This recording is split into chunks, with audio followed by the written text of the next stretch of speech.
welcome to Literary Prospects, where we talk to authors and literary professionals about books, publishing, and the writing life. I'm Kelley Vick. I'm the host of the program, and in just a moment, it will be my pleasure to introduce today's guest. But first, a reminder that if you like what you hear, please do take a moment to subscribe. It helps us out, and you can make sure you never miss an episode.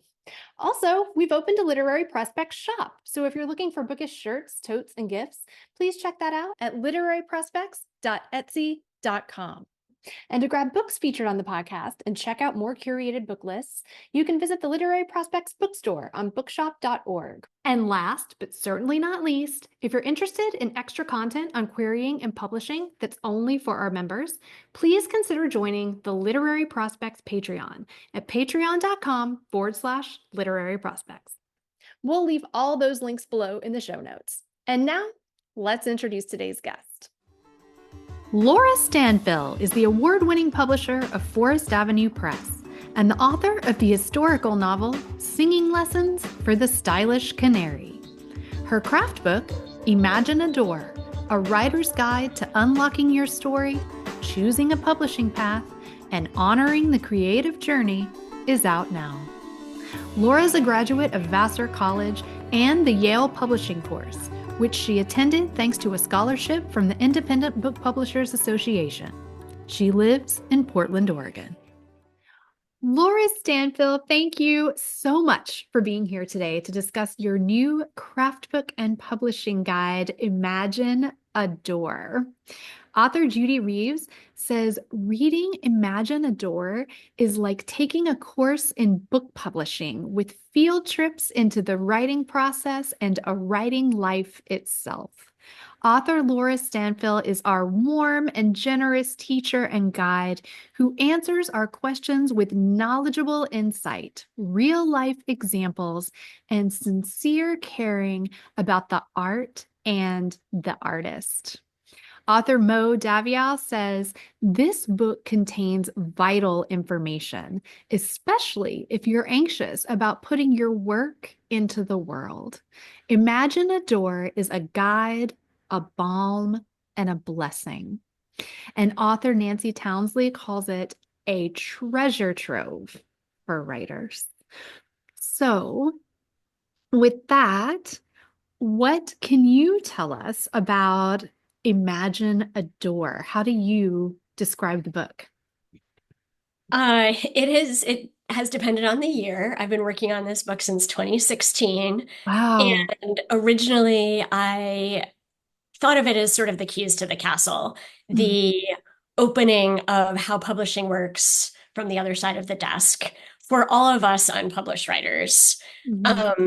At the time, I had started Forest Avenue a couple years before, and I just knew so many writers who thought they knew about publishing enough and then were submitting amazing manuscripts and weren't getting any traction.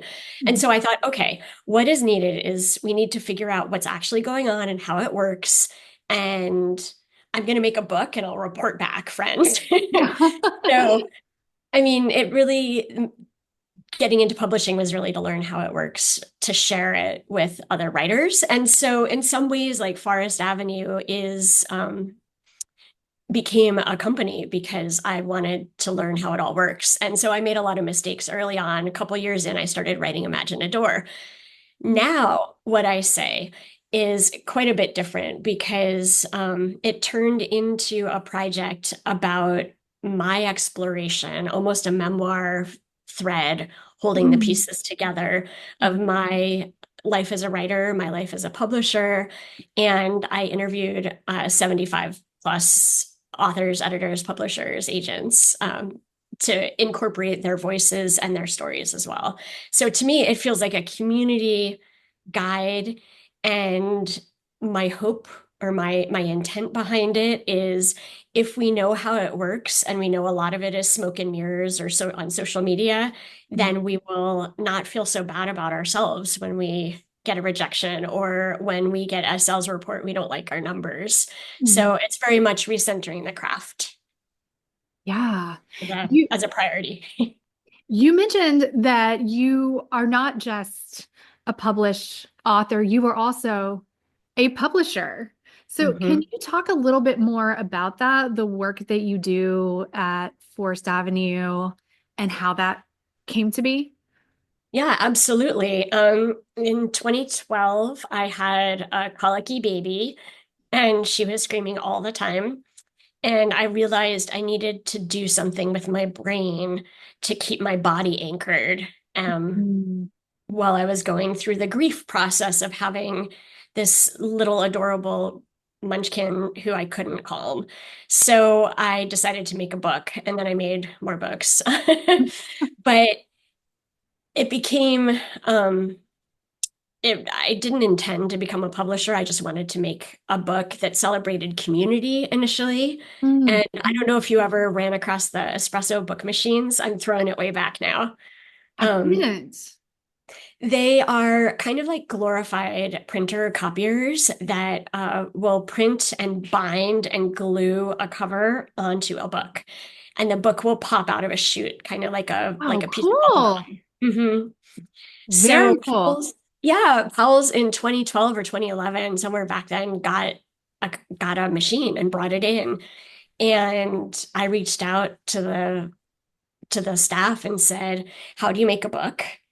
Mhm. Maybe I should make a book." And they were like, "Yeah, make a book." So I actually, our very first book was a celebration of community. Any writer who knew me or I knew or friends of friends were welcome to submit micro essays to a book that we called Brave on the Page.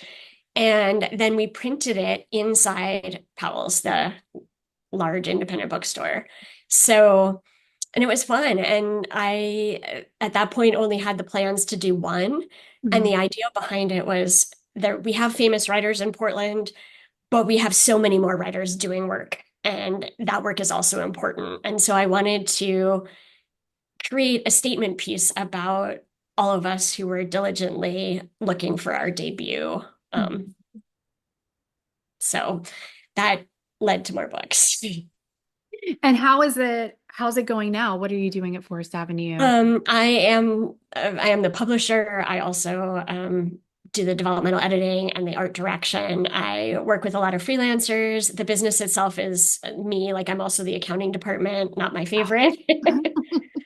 So we're very, I mean, I call us a small press. We're very much a micro press. We do 2 or 3 books a year. We may go up to 4 in a really big, exciting year.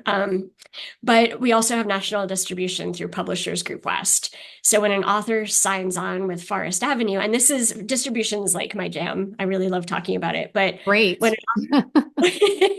when an author signs on with Forest Avenue, I can promise them that we have a sales team at PGW who is going to go sell their book into bookstores.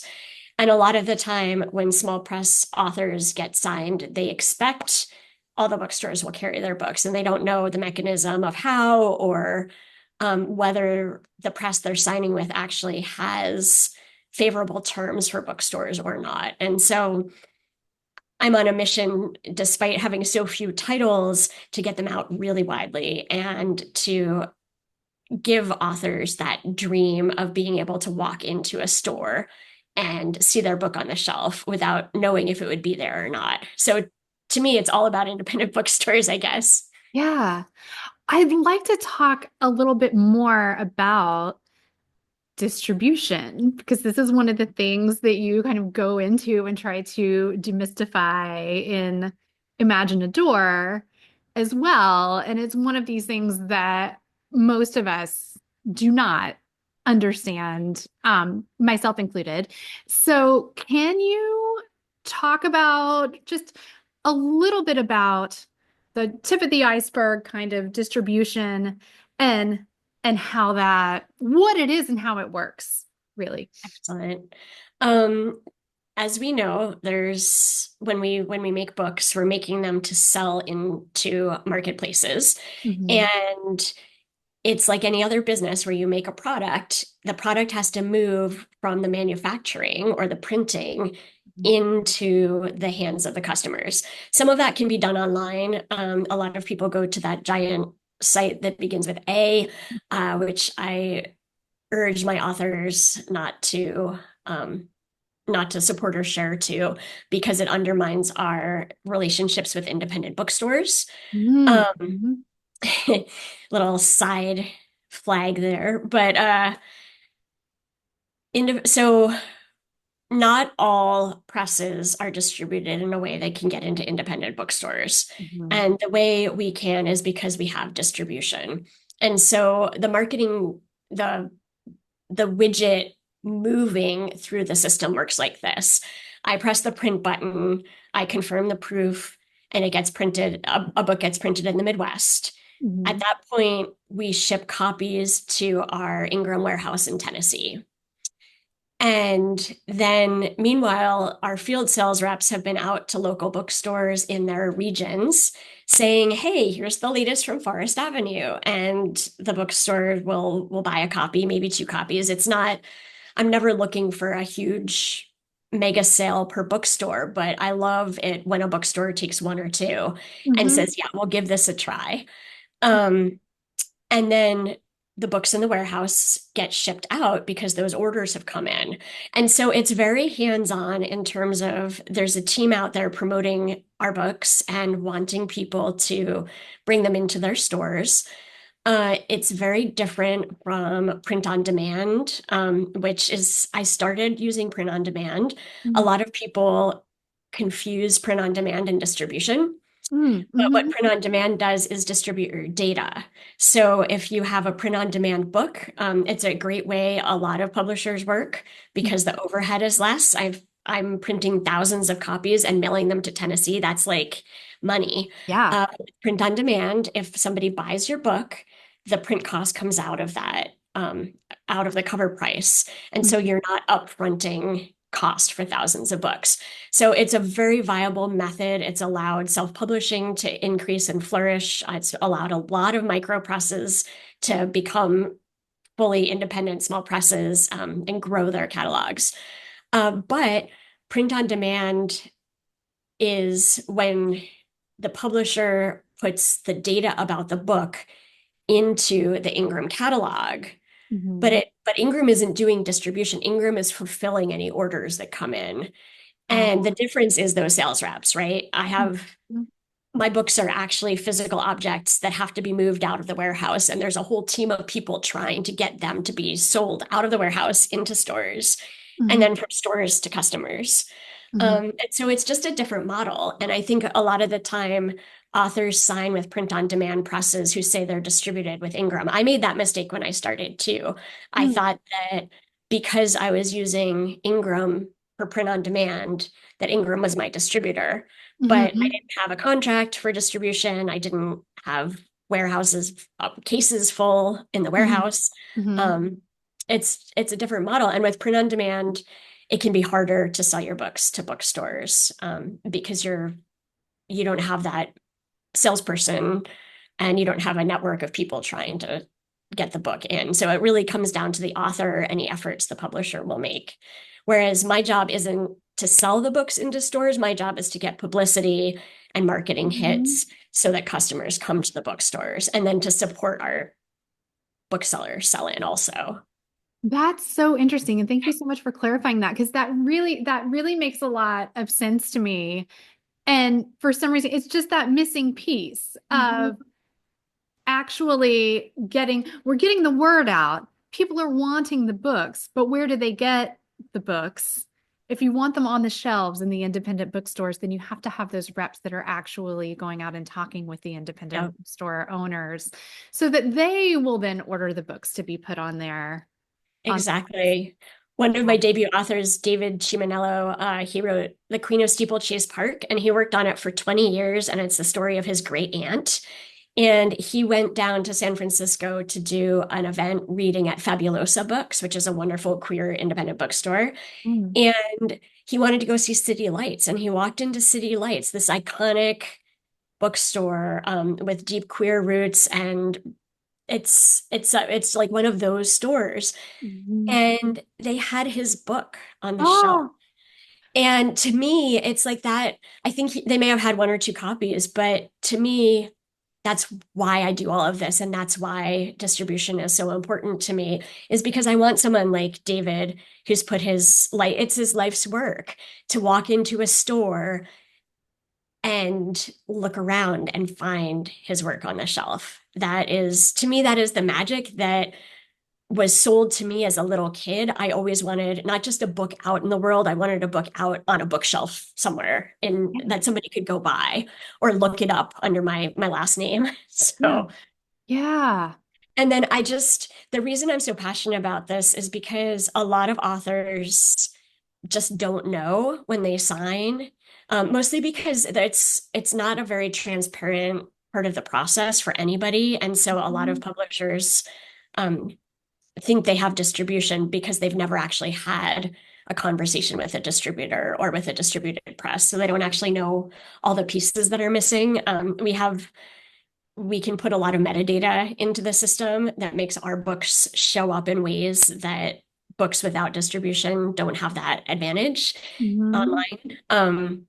And it's important to me because a lot of authors get really frustrated with their publishers and really sad because they walk into their local bookstore and they find out that returns aren't accepted or whatever, the terms aren't totally favorable, and either they are not allowed, they can't get their books on shelves or they have to consign, which is kind of a lengthy process.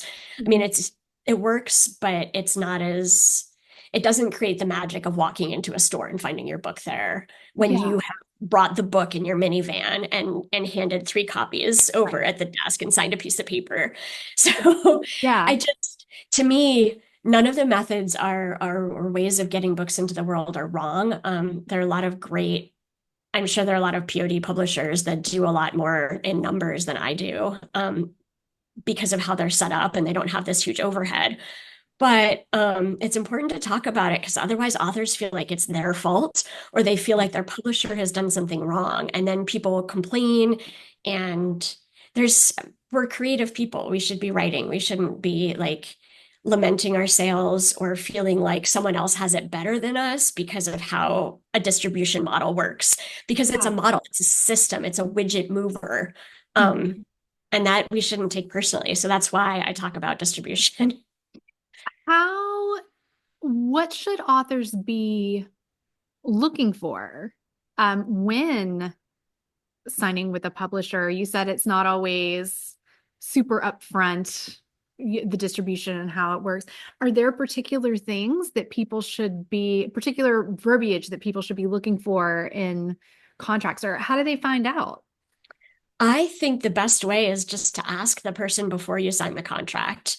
Okay. In my contract, I have specific language around my distributor, so it's clear there, but not Mhm. everybody has that or includes that. And so the easiest question is, so how do books get to bookstores? Mhm. And is it print on demand or do you print copies or is it a combination? Some presses, like when I started off, I had a print on demand option for everybody who wasn't in the Portland metro area in Oregon.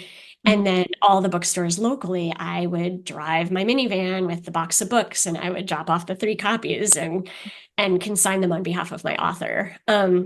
So how do you get books to bookstores and do you have a lot of bookstores bringing your titles in? And see what they say. If it's just knowing in advance how it works, I think is a great question. If somebody's looking for full service distribution, which is what I call the big, like the gold standard distribution with a sales team, Mhm. uh, they can look for words like consortium or Publishers Group West or IPG. SCB is another one. Small Press United closed in, I guess, within the last year and left a lot of presses without distribution. And Asterism, a Seattle company, has really stepped in, and apparently they're doing amazing work in distribution. So Asterism is another one to look for. And then if you don't see one of those names, then just ask questions. And if it's print on demand, just make sure you know how they expect to work with bookstores so Mhm. that you know how much you have to be an advocate for your book because we all do. I mean, that's the game these days is we all have to stand behind our book whether or not there are copies on the shelf yet. Mhm. Mhm. This is so enlightening. Um, there's a whole section in Imagine a Door about publishing paths. And one of the other specific questions that you focus on speaking of representation, is the agented path Mhm. versus direct publisher path. Can you talk about that a little bit and some of the pros and cons for each of these Absolutely. paths? For sure. The agented path is a great path, and it's what I wanted. I think that was the piece I talked earlier about my 2016 version of my book. Mm-hmm. That was when I was waiting for my big debut deal. And I was agented and I was working toward getting, or maybe I was about to get an agent, I don't know. But I wanted that New York deal. And it's what I'd always wanted. And the reasons, it reminds me, I'm all segue today, but I had an author, Jackie Shannon Hollis, who wrote a memoir called This Particular Happiness about choosing not to have children Mm-hmm. and the path of growing up on a farm and feeding the baby animals. And someday when you have children, and not much of a spoiler alert, she chose not to. But as part of making that choice, she had to get really deep in what the world was telling her a woman should be in the 60s and 70s, Mm-hmm. and what her responsibility was as a woman versus what she wanted, and teasing apart the logic. And to me, I look back at my agent obsession days, and agents do great. They have the best chance of selling a book for a lot of money. Mm-hmm. Um, some agents stay with clients for a really long time and buoy them in times of despair or times of grief, and so the author feels supported and can write the next book. There's so many great reasons to have an agent, but it isn't the only path. And I had two agents before my debut novel sold, and I found the press. It was a small press. And now looking back, I realize I probably was always a small press author, at least for my adult work, because it doesn't fit into a tight box the Mm-hmm. way my brain works. I'm neurodivergent, you might be able to tell.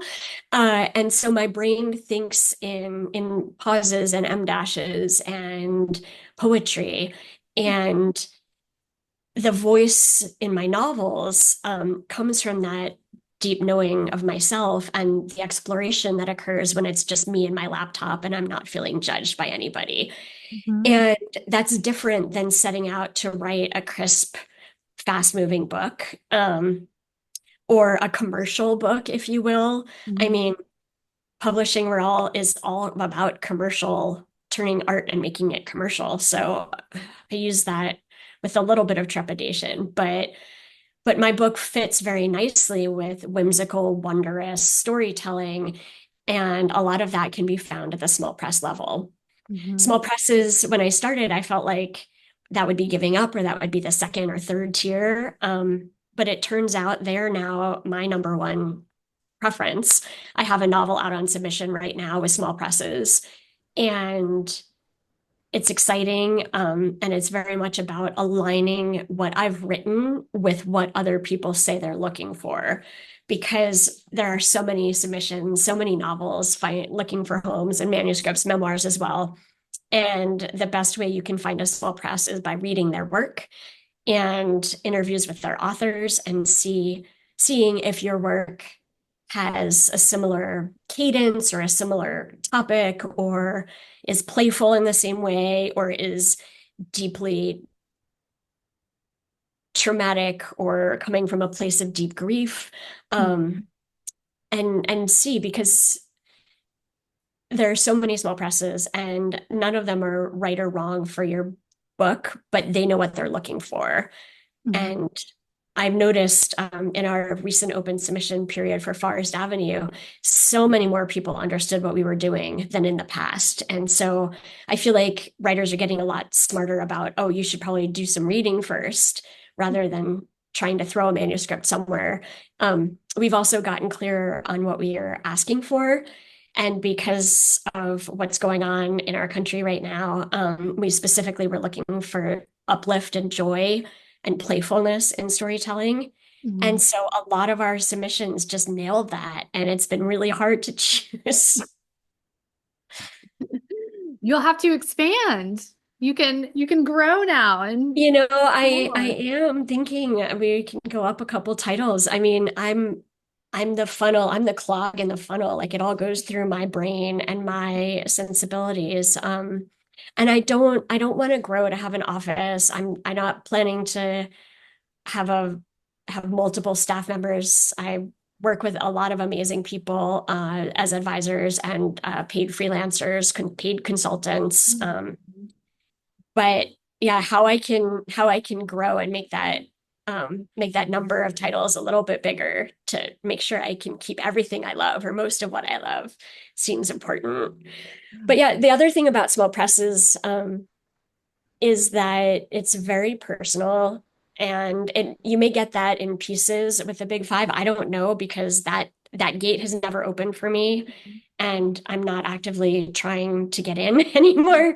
I found a million little doors. They're all like fairy doors and they're all called small presses. And I'm wandering through and knocking on different ones of those. But small press relationships are what the author, well, they can be intensely personal in a really cool way. Like if Mhm. I pick your book, I've read it and I've obsessed about it and I've talked about it on my dog walk with my neighbor and how I have to have this book. Um, and then the relationship carries on throughout the whole process. We focus on communication and I have authors who call me, authors who text me, and authors who email me. I'm not always an immediate responder, but they know that there's a real person on the other side. Mhm. And I work on total transparency. And so I think presses or with larger lists are managing seven authors at a time or 10 or 20 or whatever, Mhm. four, I don't know, more than me. And I really love that I can do this on my terms and build real rapport with each author and support them, not just based on what I think success should look like out there or what I think their book should do, but how they operate in the world and how they want to represent themselves as an author in the world. And that to me feels like allowing allowing us collectively to opt out of some best practices that might be mandatory in other settings, like having a certain number of social media followers. I don't care. So Yeah. I opt out on that one. Well, speaking of all of that, and I know we're trying to get away from best practices, um, but querying. Yeah. You've also got a lot of great information about querying in Imagine a Door. But can we talk about that a little bit? What are you as a publisher looking for in a query? Were you finding in all of these interviews that you conducted for Imagine a Door? What are some other professionals and authors saying is important in a query? Where do people start? I love query letters that come in with a sense of confidence. Mm, And I think a lot of the time, we as writers, especially those of us who are like leaning toward our debut, mhm, worry about is the punctuation right? Did I give too much away? Did I not give enough away? Should this be one paragraph instead of two paragraphs? We get really stuck on the nitty gritty because number one, we're writers and a lot of us love grammar, not all of us, but a lot of us do. And number two, we've been told about there are all these best practices out there. Sometimes I find the anxiety can flatten out the story. Or the author tries so hard to explain what the story is about that the query ends up being unclear. mm, What I want from a query letter is a sense that the author knows what they wrote and that the author has some connected lived experience that sits at the baseline of their imagination for fiction.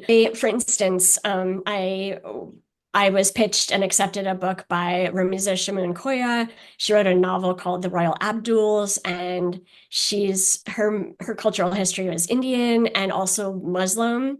mm, And but her family did not celebrate, was not religiously Muslim. They were culturally Muslim. mhm, And I thought, wow, this is an amazing identity. And I haven't read anything from this perspective. And her novel featured a female scientist who didn't want to get married or have a boyfriend. She had just left a boyfriend. She wanted to be a scientist on her own terms. She didn't want kids. She just was wanting to be herself. And Ramiza got a lot of rejections from New York and from agents back in the day. This was a while ago, saying that her protagonist was too complicated or needed to be softer as a woman of color. And then a lot of people got confused by the cultural Muslim experience and not knowing where to place her specifically as an Indian American culturally Muslim writer with a character who resembled the same. And I ended up buying the book and putting it out, and it felt really important. And that's a great example for me to share because why I wouldn't want to tell that story from any other perspective than the perspective that Ramiza comes from. A lot of the racist incidents and the misunderstandings about her identity that have come up, she fictionalized and put in the book. And to me, that was the magic of it, beyond the characters and the story she chose to tell. And so that's something I always like to see in a query is what identity or passion has driven the writer to create this work. Because ultimately that's going to help us sell the book. And back to the crassness of commercialism and capitalism. But if a writer has made it all up, I want to see some pieces that are connected to identity or places you've lived or, something that is yours. My debut novel is about a family of music box makers in 19th century France. And I did not grow up in 19th century France, but I did grow up with music boxes. So that's another example of that. In queries, I also love to see that the author has paid some attention to our guidelines. And I understand if there are little mess ups or if there's a typo or if it's close to our word count parameter, but not quite there. I understand that. But when I'm looking for joy and whimsy and I get a horror manuscript, I feel like, oh, buddy, you just, wasted your own time and you're gonna get a rejection. Um, so paying attention to who you're submitting to and looking for a reason why you're submitting to that person, even if it's just, I really like your covers, anything like that, that shows that you're not sending out the same pitch to everybody really helps. And then finally, I'll say that titles also are really important. And a good title can get me to read further and jump into a manuscript, even if the query is a mess. A bad title can get set aside and submittable for someone else to look at. And ultimately that will get winnowed down. You can take chances with titles. A title that doesn't ultimately serve the story, but is a really interesting title is good. We can't always anticipate what a publisher will want as writers. I sold my debut novel with a different title than what we ended up going out with as a finished product. But I do definitely look at titles, and if there are any that are extra interesting to me, those kind of get put on the fast track by our reading committee. And I notice our readers see them too. And they start getting thumbs up from the first 5 or 10 pages or from the query letter, or they get the priority label because they're interesting. Interesting. What particularly do you think makes for a great title? There are so many titles that sound like everybody else's titles. And I'm trying to think of examples. This is one where I quoted Dan Lazar, the Writers House agent, in Imagine a Door instead of my own assessment, because he has represented a lot of books with amazing titles. And his advice, you'll have to read the book to find out, whoever's listening. But some of them, I don't think a really long title or a really short title or a gimmicky title is the thing. I think a lot of the times we overthink what the title should be. Often a title refers to something that will be learned or explained later in the book, but Mm. it doesn't make sense offhand. Mm-hmm. Um, there's a title in a manuscript, and I love the manuscript, but the title has the word flesh in it, and Mm. that gives me creepy crawlies. Mm. And so that's how my brain, if Mm-hmm. I see flesh in the title, I go visceral and think, oh, I don't think that's a Forest Avenue book, but it turns out I think it is. Mm. So I've set that manuscript in our submission pile aside a few times, and Mm. then I get reading and I'm like, oh yeah, I love this book. This could be one of our winners this time. So Mm. some of it's personal taste, I guess. Mm-hmm. I think trying to get too fancy or tell too much about a book is a downside, especially for memoir. Mm. Jackie's book that I mentioned earlier, This Particular Happiness, came with that title, and I tried to change it. And then I talked to our sales team at PGW, and they said, no, This Particular Happiness is a great title. Yeah. Just put the information in the subtitle. And I was like, oh, yeah, Mm-hmm. childless goes in the subtitle. I Mm-hmm. get it. Mm-hmm. This particular happiness paints a picture, sets a mood, and Mm-hmm. is a use of language that even though we've seen titles with particular in them and titles with happiness in them, we haven't seen that iteration before. Yeah. And the word this to me really spoke to the choices the author had made and the choices her husband had made. And it's so interesting because I was like, this is not a metadata full title. I was a younger publisher then when her book came out. Uh-huh. And I felt like we need metadata in the title. Childless has to be in there somewhere. And the smart people at PGW were like, no, actually, she's right. This is a better title. And I had to readjust because I was in that stage as a publisher of believing um, that we could like intellectually change it in a way that would resound. But that's not always what will resound with readers. So I Mhm. feel like we made a good choice. And that's a great example where my first attempt was more that rational query writing brain thinking Wow. must have data, and Yeah. it the soft title fit with the story. Do you request the full manuscript when people are querying you, or do you take a look at the query You letter, know, maybe request? it's changed over the years, but now we request the full manuscript. Sometimes it's helpful when people haven't finished writing their books.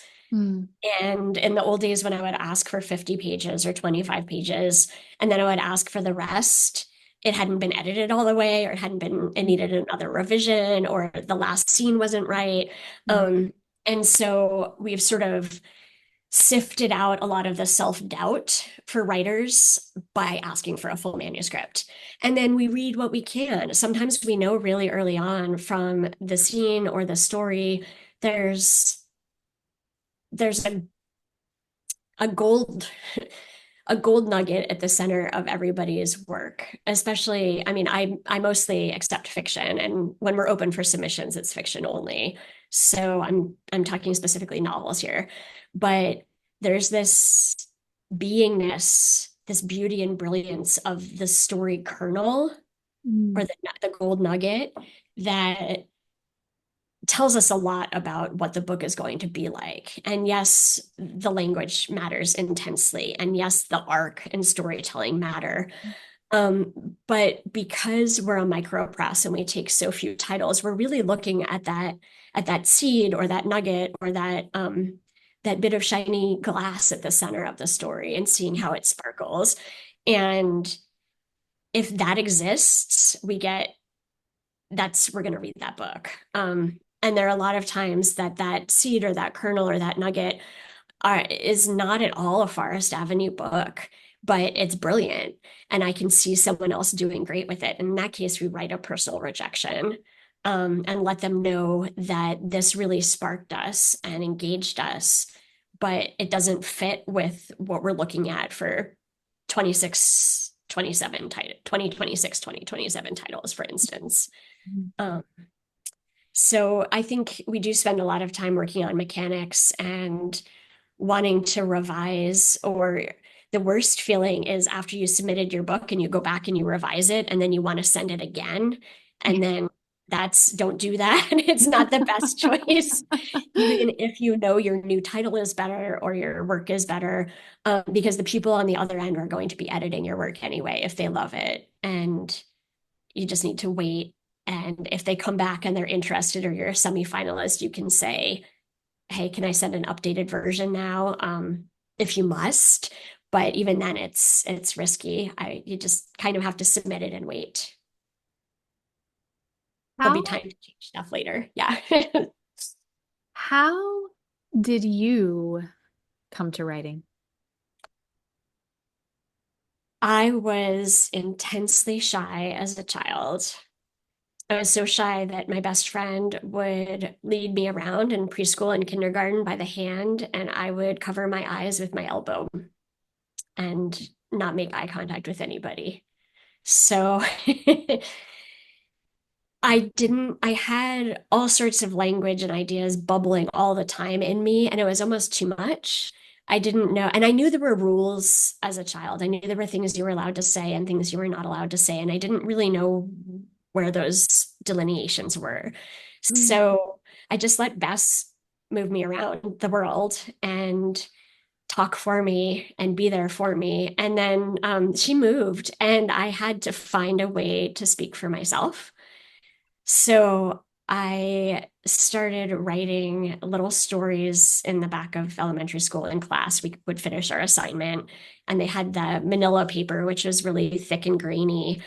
And I can't remember, I don't know if we were allowed scissors or if the teacher would cut it out for me, but she'd cut them into little booklets for me. And I would take my pencil after I finished whatever our assignment was, and I would write books. So I've been writing books since second grade. In fourth grade, my mom's best friend illustrated one for me and went to a a print and copier place and made copies of it with her illustrations and my text. And so I think that was fourth grade. And then also in fourth grade, I wrote a really long story about one of those big red recess balls. I'm sure my mom still has it somewhere. And the librarian loved it and invited me to learn how to bind it into a book.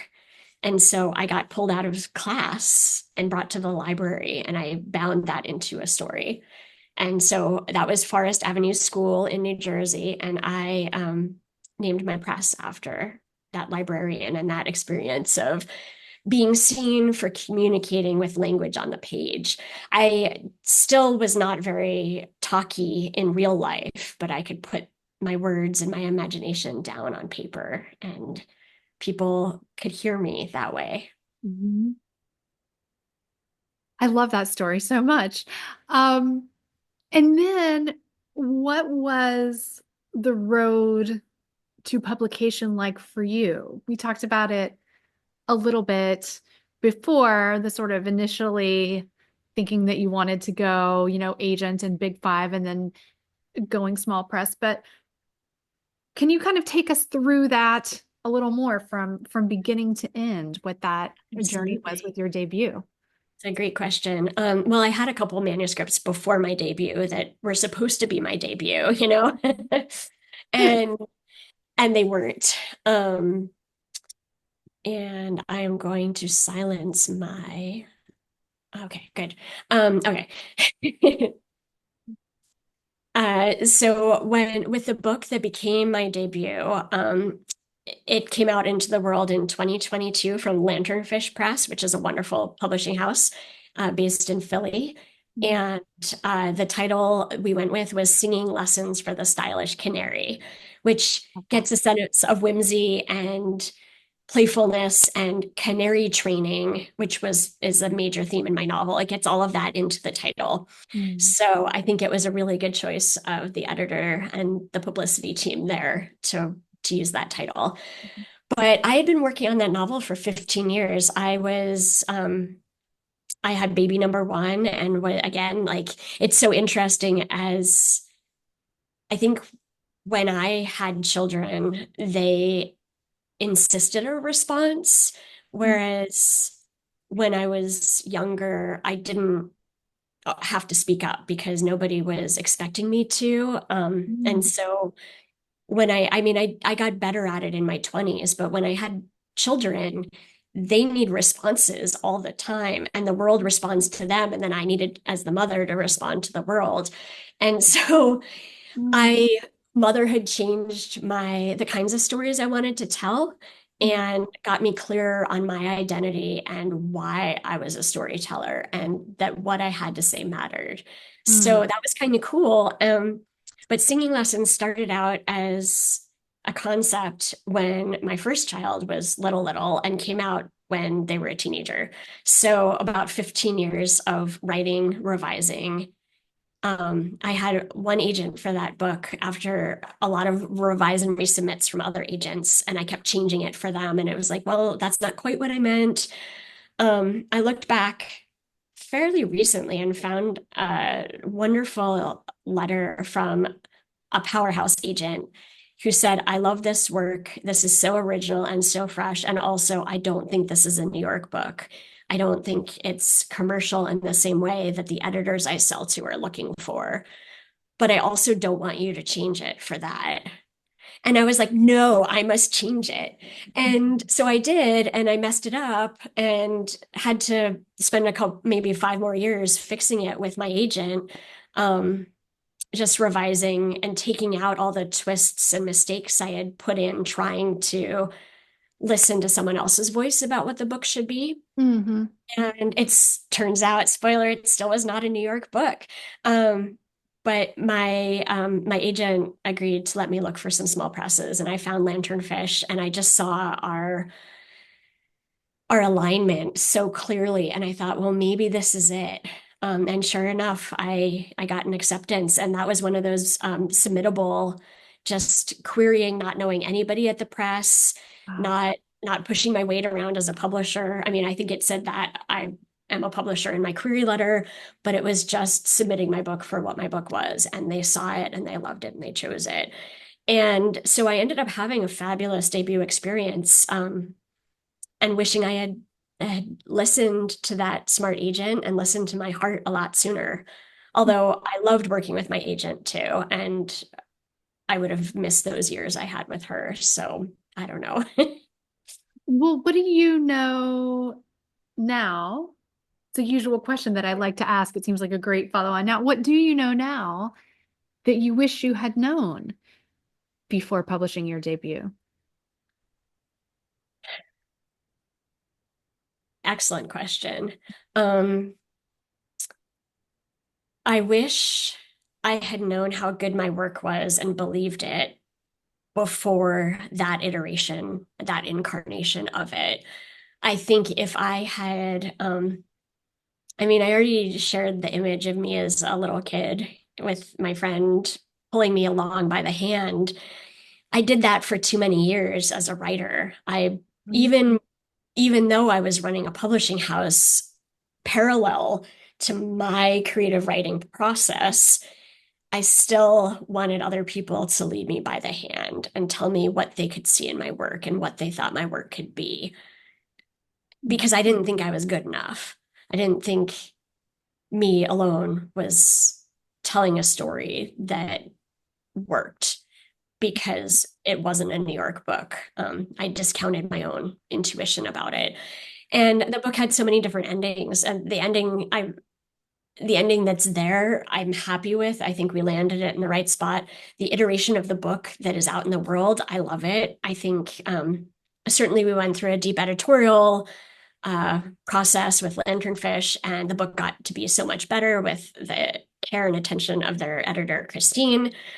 Um, but I also think that I would have been happy with it, and I would have grown out of it into a new book faster if I had believed in myself and not just leaned forward to all the voices out there saying what a book should be, what the first chapter should do, what the title should be, just all the voices. And I think it's pretty funny to circle around to believing in myself, because I just wrote this gigantic 500-page book helping writers find their way. But it's not from a place of no. I mean, I know about distribution and I've shared stories, but it's more from a place of investigation and a place of listen to yourself. So Mhm. it's kind of like an anti, I mean, it's not a self-help book or an anti-self-help book, but it's sort of it addresses mental health quite a bit and disability and energy levels. And ultimately, my book about how to find your way in writing is about find your way back to yourself. That's really what I wanted to write this book for, because what works for the authors you see on social media isn't necessarily your path. And I want everybody to succeed. And I want writers to stop burning out and giving up because of their self-worth being battened down by a systemic lack of systemic problems in the publishing industry. And I guess I'll leave it at that.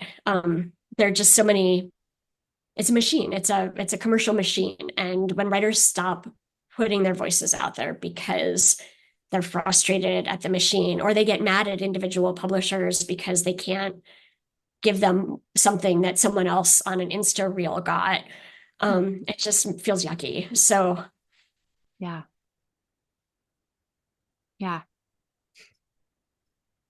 Follow your path, yeah, right? It's great. and yeah, I mean, Great. it's yeah, listen to what you believe about your work. I have some really good friends who are self-publishing, and that's not something I know as much about, but I think they're all making the choices for the right reasons, that they want to have editorial control and that they don't want to wait for 2 years, and that you know, it's I want my book out and I'm happy with the way it is. So I love that kind of energy of just believing in it and moving forward instead of I walked one step forward with my books and like 3 steps back because oh no, they said no. Okay, something's wrong with it. Something's wrong with me.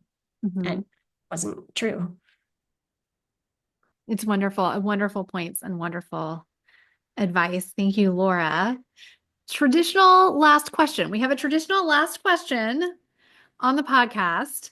So when we're just talking about a novel or a work of fiction, I generally ask authors when the book is made into a movie or series, what they think the theme song should be. Of course, we've been talking about your novel, but we've also been talking about your craft book, Imagine a Door. So I'll let you pick. If there was a theme song that you might attribute to Imagine a Door or your work as a publisher, what might that be? And we could do both. A theme song for singing lessons for the stylish canary. I for singing lessons, it would have to be it would have to be it's the instrument. It would have to I would have to be a music box that plays an etude or a piece of a sonata, I think, because that whimsical, light, delicate feel, like maybe Mozart, something that people would recognize, but played in a way that you don't usually hear as a recording. Mm-hmm. Mm-hmm. So Very cool. yeah, and then yeah, Imagine a Door, that's really hard. Maybe somewhere over the rainbow, something sweet Yeah, and that would be very old-fashioned. cool. That I mean, that fits my aesthetic and just the like the yearning and the beauty and I guess the gentleness of that. Yeah. And it always makes me happy when I hear it. Yeah. I think that works beautifully. Laura Stanfill, thank you so much for being here today. It's really been so enlightening and such just a pleasure getting the chance to talk to you. Kelley, thank you so much for having me. This has been great. Thanks for joining us on Literary Prospects. If you liked what you heard, please subscribe and leave us a review. We'll see you next time.